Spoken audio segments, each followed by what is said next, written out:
it never occurred to me most of the time when I was the only woman in the room that, oh, geez, I'm the only woman in the room, right? I have held very high level positions, and we have hired the best people for all the positions here at FranFund. And coincidentally, 75% of those people happen to be female.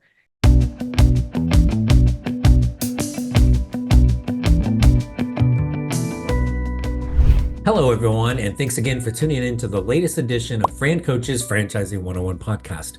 I am Tim Parmeter, founder and CEO of FranCoach and your podcast host. March is Women's History Month, and with that in mind, we are going to spotlight some female pioneers, some innovators, some of the next generation of superstar women in the world of franchising, and boy, do we have a great one for you today. But before we get to this amazing person, quick reminder of who we are. FranCoach is a national search firm dedicated to working with individuals like yourself interested in owning a franchise. We are partnered with well over 600 of the top franchisors in the country, spanning nearly 70 industries. Our number one goal, as always, is to help properly educate you on all aspects of franchise ownership and then help you find what is your absolute best franchise to own. That's a little bit about us. Now let's get to our guest. All right, so that's a bit about us. Now joining us today, I am super excited because we have not just one of the best female leaders in franchising, but just one of the best leaders in general and just best human beings in general. And so she is the president of FranFund, which is the capital letters, THE, the premier franchise funding company. Joining us, please welcome Sherri Seiber. Sherri, thanks for being here today. Wow, Tim, that introduction is second to none. Thank you for the accolades of both myself and my company. It is, they're kind of one and the same because it's not going to be a great company without a great leader. And let's be honest, you and I have been in franchising a while. We can point to some franchises that is not the case and not, yes, and not. So no, always a pleasure talking to you, and always been great working with your team over these years. So thanks so much. and want to I've got a bunch of things I want to chat with you about today. Certainly want to give you a chance to pitch FranFund a little bit. Tell us more about that. But to start off with, I think, as you well know, franchising is really about the people. And so I like hearing stories. So tell us a little bit about how you even got into franchising back at the beginning of this. I think, as with many people, you might be mildly fascinated by my entree into the franchise world. I pretty much married it. Although I wasn't, been married 40 plus years, and my husband has been in franchising literally his entire career. He's owned franchises, he's worked for franchisors, et cetera, et cetera. He was the co-founder of a broker network a few years ago, and I would attend meetings with him just as a spouse. So I got to know a lot of people during that time and a lot about the industry. But during that time, I had my own career. I started out at Motorola and the operations side. I ran factories, I ran supply chains, I visited customers and ran factories in 7 different countries. And then I got recruited by a contract manufacturer when that became very popular. And that's when I left the operations side, went to the sales side, and that expanded my reach even further around the world. And so in my travels, I've been to 26 different countries. I've had people reporting to me from many different continents. And at the age of 50, I decided that the jet lag was not worth the money. So I came home one day and told Jeff I was retiring. And that lasted about 3 whole months because I found out pretty quickly that I am not a very good lady who lunches. In other words, I'm not a good charity volunteer or anything like that. I'm too bossy for them. Right. So about that same time, or close to that same time, Jeff had started with FranFund, and the idea of FranFund was to put multiple funding solutions under one roof. And trying to get that off the ground and get people to actually send us candidates, he said, well, since you're home doing nothing, some of these people, why don't you start giving them a call? And that was in 2008. And, few phone calls a day turned into 24/7 pretty quickly. And here we are, how that's math involved, but that's at 16 years. Yes, 16 years. that is 16 years. Don't quote me on that. So, and so super cool. So a couple things. Number one, you and your husband both being in franchising, there's no way a married couple can survive in franchising together. So you and I both well know that. It takes Yes. one spouse that's awesome, which would be us, and then our spouses that are just they're kind of along on our coattails. So mine won't watch this, so I know I can get away with saying that without any repercussions. So I actually think you're safe because there's no really denying that. And a couple of big comments I want to make is first, both he and I are competitive people, and so let's say 25 years ago, I could have never worked with him side by side or any other way. But age tends to mellow the drama, and I think that anything with more than one head is a freak. So even though we operate pretty equally here, that's done by specific roles and responsibilities and not overlapping, and one person's office being at least 100 feet away from the other person's office. But back to the more than one head being a freak, somebody's got to be the ultimate decider. So as much as I hate to admit it, that is not me. But I don't often need his opinion. So it works out great. perfect. I love it. Yeah, if nothing else, try different states. That works really well sometimes Yeah, too. you're doing So that. You're doing a great job at that. So tell us a little bit about Fran, I want to this is obviously really a focus on kind of the Women's History Month and amazing leaders in franchising, but let's not gloss over FranFund. I always say in franchising, we ain't too bright, so we usually make the name of what it is pretty obvious. So I'm gonna guess Fran, short for franchising, fund, short for funding. But tell us a little bit about FranFund, the different services, and why you guys are constantly like, entrepreneur top, entrepreneur top, entrepreneur top. Like you ran out of space on the Love it. on the Love it. website. So tell us a little bit about FranFund. Never tired of being at the top. FranFund really was the first company to put the idea of multiple funding solutions under one roof. And of course, our competition very quickly followed because it's a good idea. And by multiple funding solutions, what I mean is prior to FranFund, you wanted an SBA loan, you had to go and find a bank that was willing to do that. And that same bank would not be able to talk to you about the rollover for business startup process where you're able to invest qualified retirement funds into your own business. And so that was really the genesis. And that allowed us and the candidate to get farther along and be more comfortable in their investigation by sort of understanding what their options were. So we started then and we still do today, we'll talk to candidates about products that we don't actually do. So we do actually do SBA packaging and consulting, and that includes the first level of underwriting. So when we send a package to a lender, they pretty much drop anything else they're working on that's not complete and start working on a FranFund package because, all the hard parts are done, right? But if the person can't do a SBA loan or the rollover doesn't completely cover what they're trying to do or they can't do it, we'll talk to them about an unsecured line of credit, which that product has improved over the years. We don't do that in-house, but we have a partner that we don't mind referring, and that's saying something big, right? You can't always depend on your partners carrying on your own philosophy, but we've got an unsecured lender that does a good job there.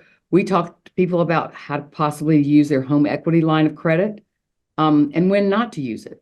For example, we would advise somebody who does have the ability to get an SBA loan or do a rollover or both that has home equity. And lots of times they'll say, but I've got this low interest home equity loan.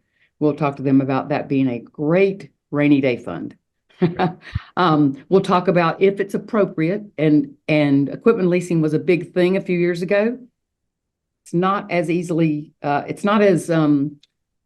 how should we say, cost appropriate anymore, unless it's a specific brand that has a specific equipment package, et cetera, et cetera. So anyway, all the different ways that are possible, we talk about with the candidates. And so that allows them to take their eye off of how they're going to pay for it and focus back on identifying which brand fits their lifestyle, financial, et cetera, goals, and working with the consultant.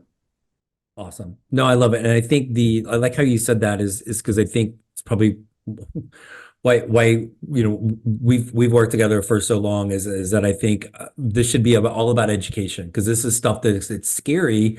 People don't know how to find the best franchise, and then they can get excited about it, but how in the heck am I going to make that happen? And your team does such a good job of just educating them and consulting them and not trying to like push. It's really that consultative, let's educate you, help you determine what's the best. If it's the Robs, if it's the SBA, then you're doing basically all of the legwork for them and really being that kind of advisor and consultant for them along the way, which is amazing. We do not need to sell, because if you can't, first of all, you can't sell money to somebody that's not planning on buying anything, right? So right. There's that. And then, it's just like going to a car showroom. This is an oft used antidote, but you need to know when you go into a car showroom whether you're going to be buying that one that's on the revolving platform with all 100,000 lights on it, or if you're in the back lot looking for 2 or 3 times owned cars, right?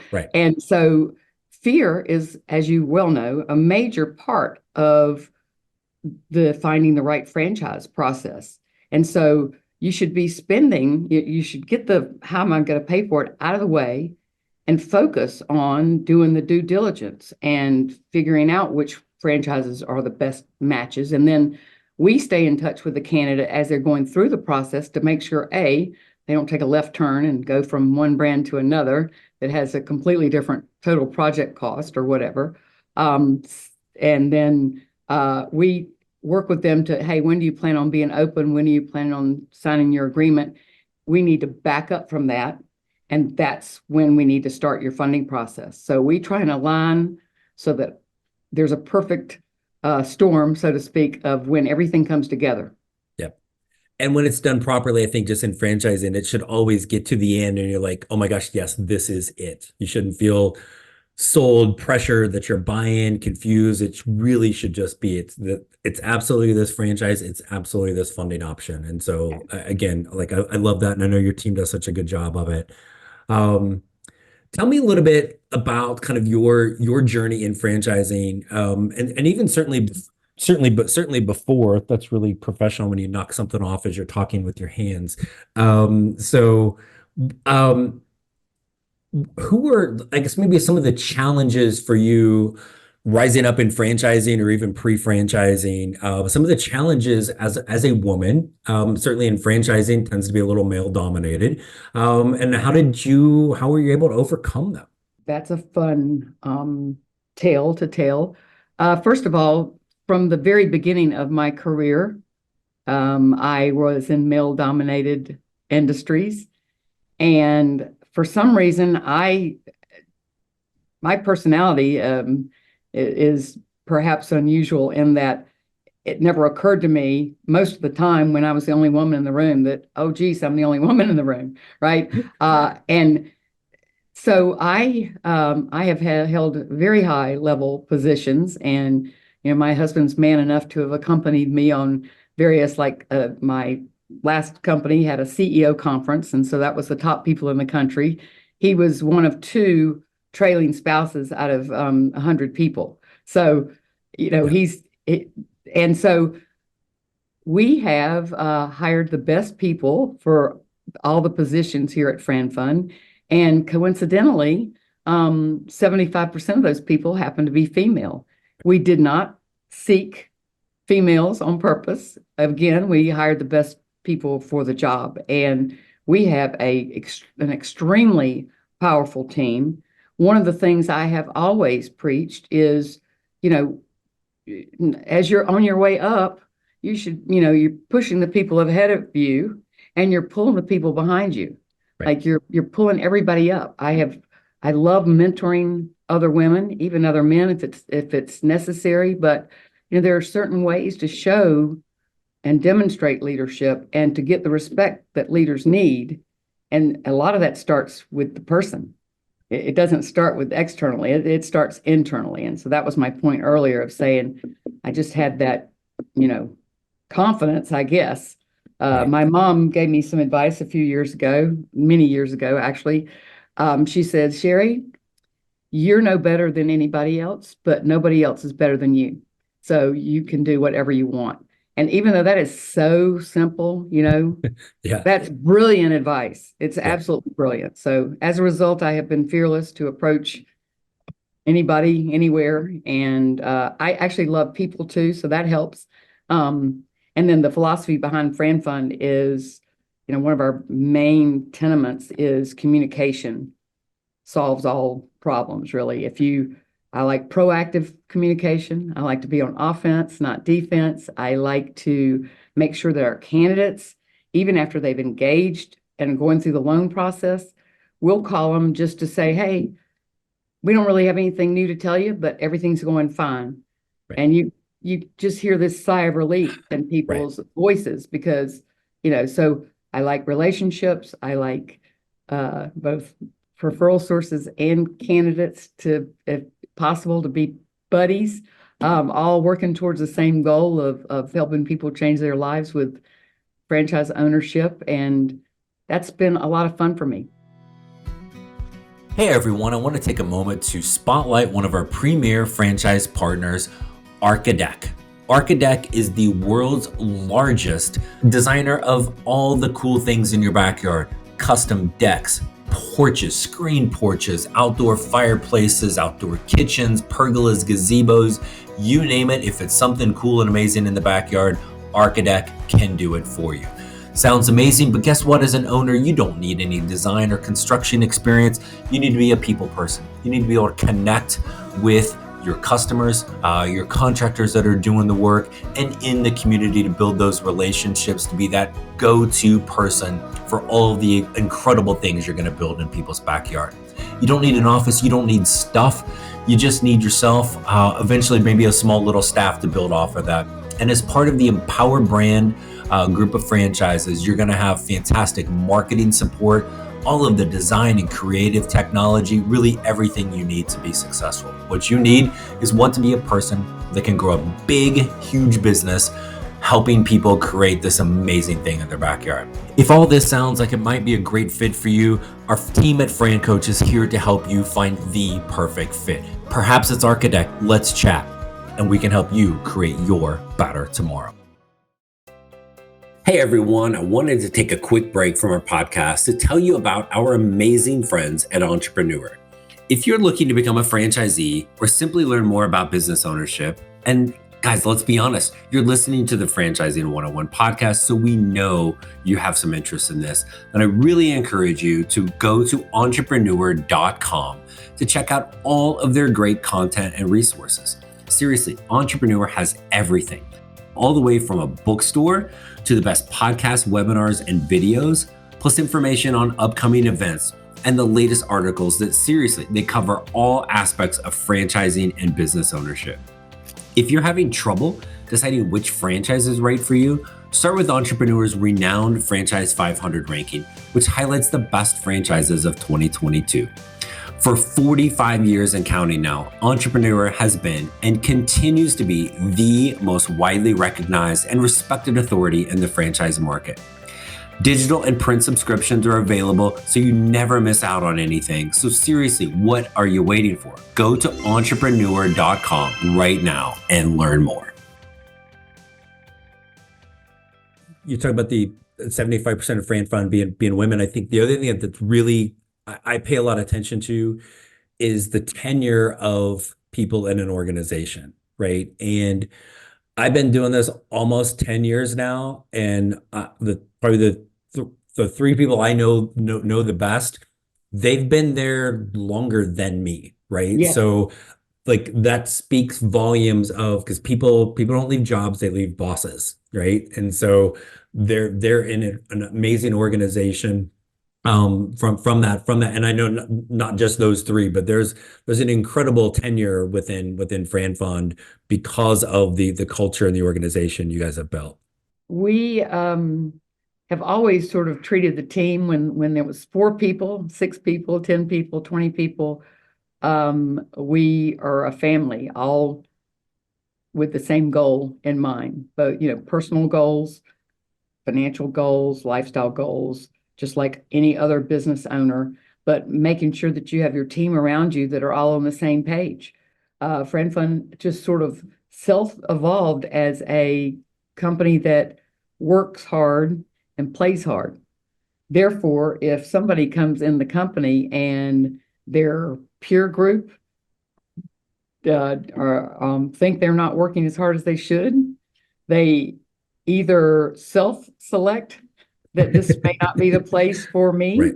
or we help them select that option. But really, that's sort of we keep the team with everybody working hard. And then when we play hard, I mean, we have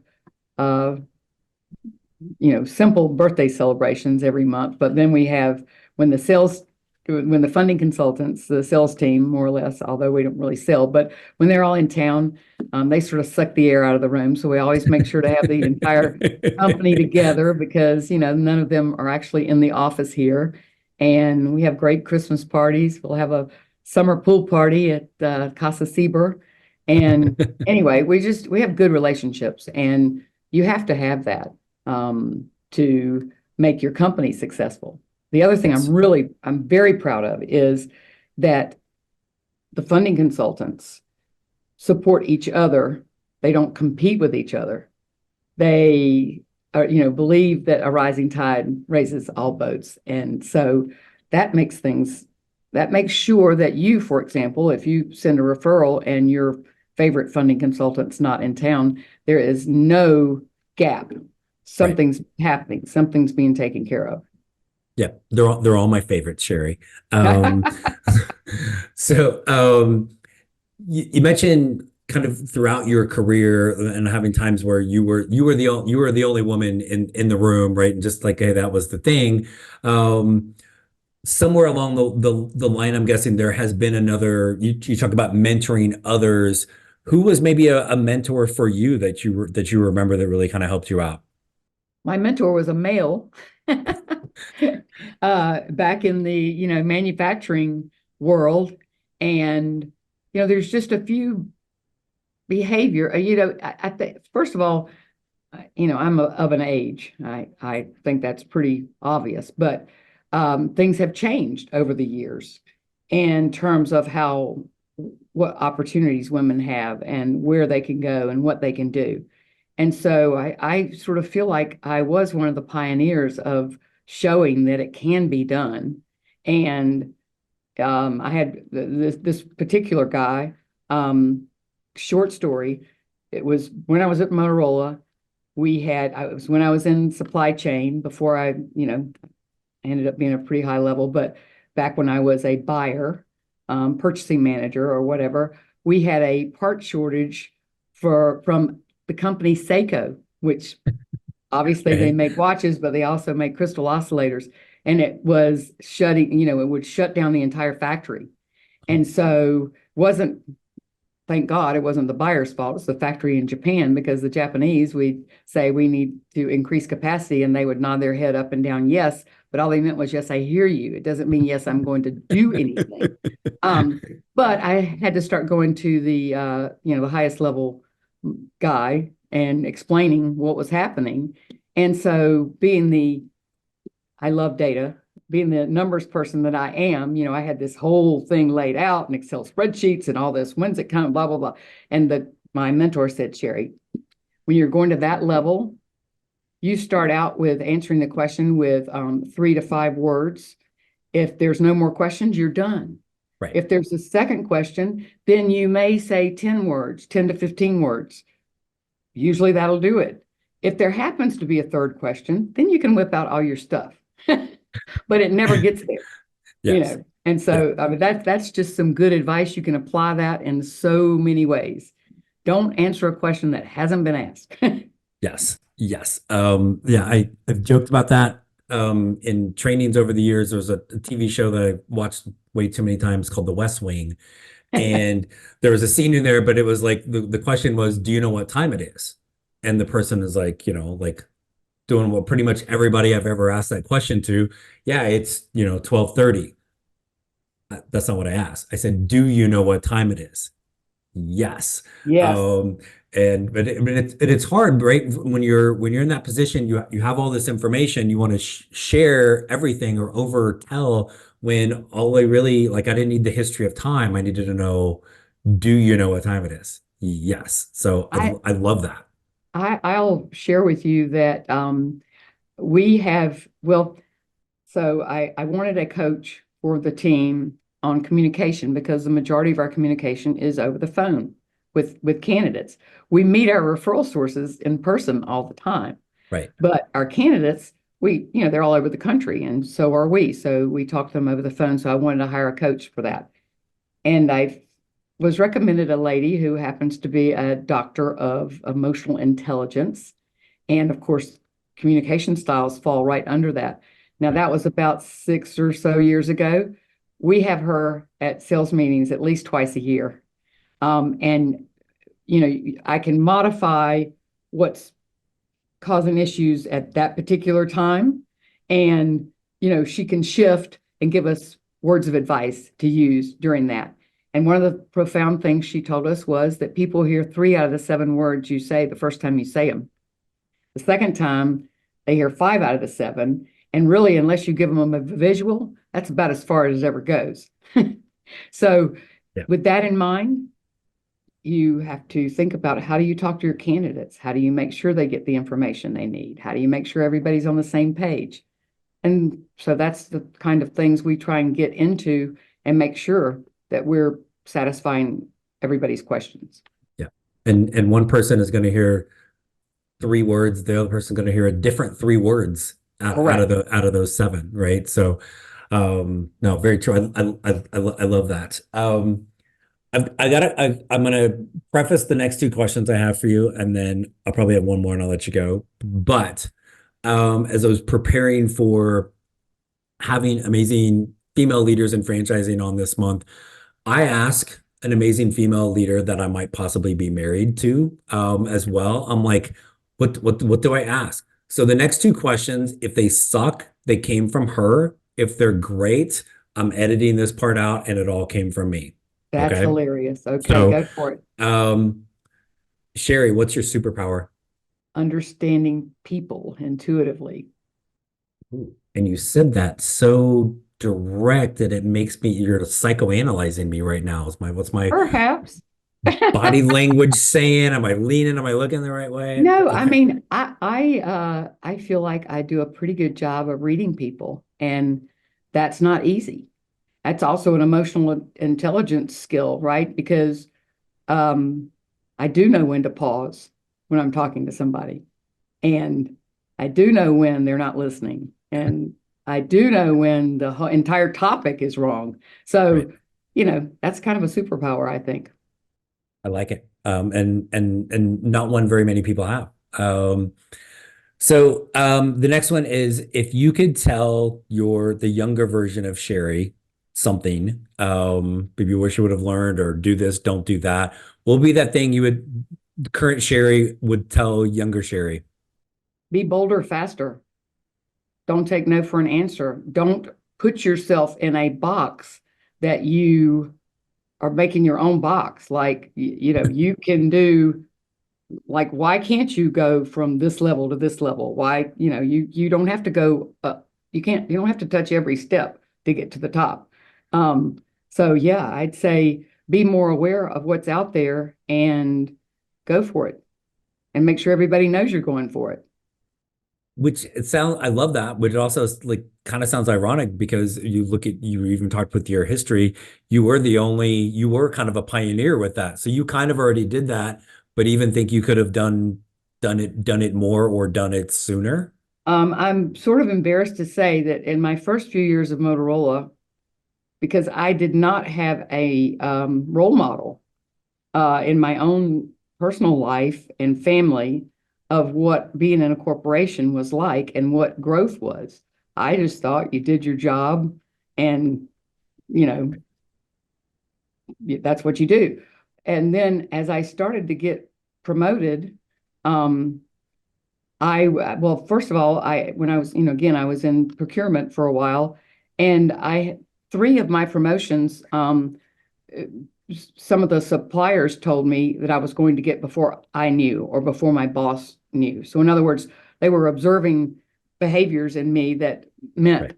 I should be promoted, but I was clueless and not realizing that that was happening. So, it took me till around 30 or so to realize that, hey, you can control this. Yeah.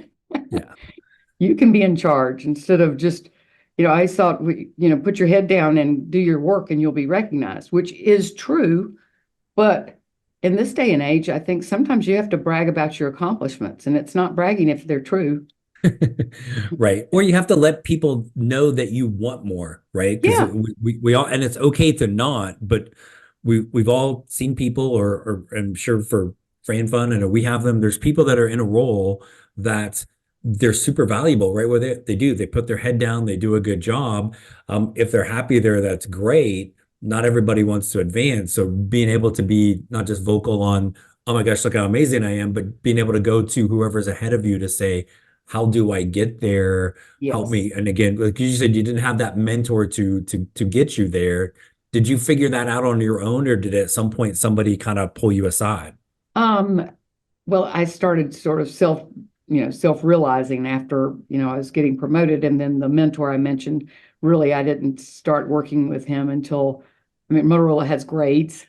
So I, move up about 4 or 5 grades before I started working with Pete very frequently. And, so I did learn some things there about what the upper level looks like, and that you need to be managing up Right. as much as managing down.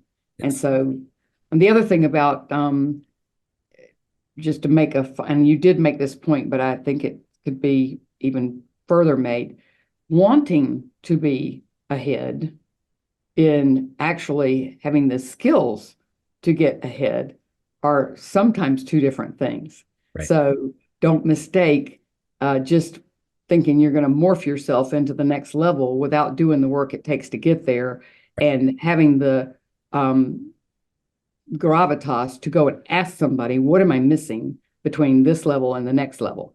Yeah. And then heeding the advice.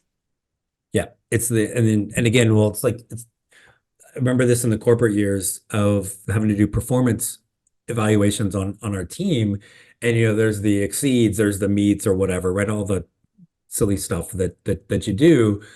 But being able to explain to people, like you were saying yourself exceeded, but you did your job. That didn't Right. exceed, that you did your job. That's meets. That's good, but that's like me going through college and saying I want to be like, I should be valedictorian. Like, no, dude, you got C's. Like it got me the degree, right? But and that's okay. But you That can't is an just excellent do the example. job. You got to do more to get to that next level, right? Excellent So example. super cool. So last thing I will throw at you, Sherri, and just I'll let you go because I know how busy you are, but just franchising in general. So somebody listening to this, um, thinking about possibly, is franchising right for me? You've been in this industry and on all sides for a long time. What would be a piece of advice you would tell somebody trying to figure out if this is maybe for them?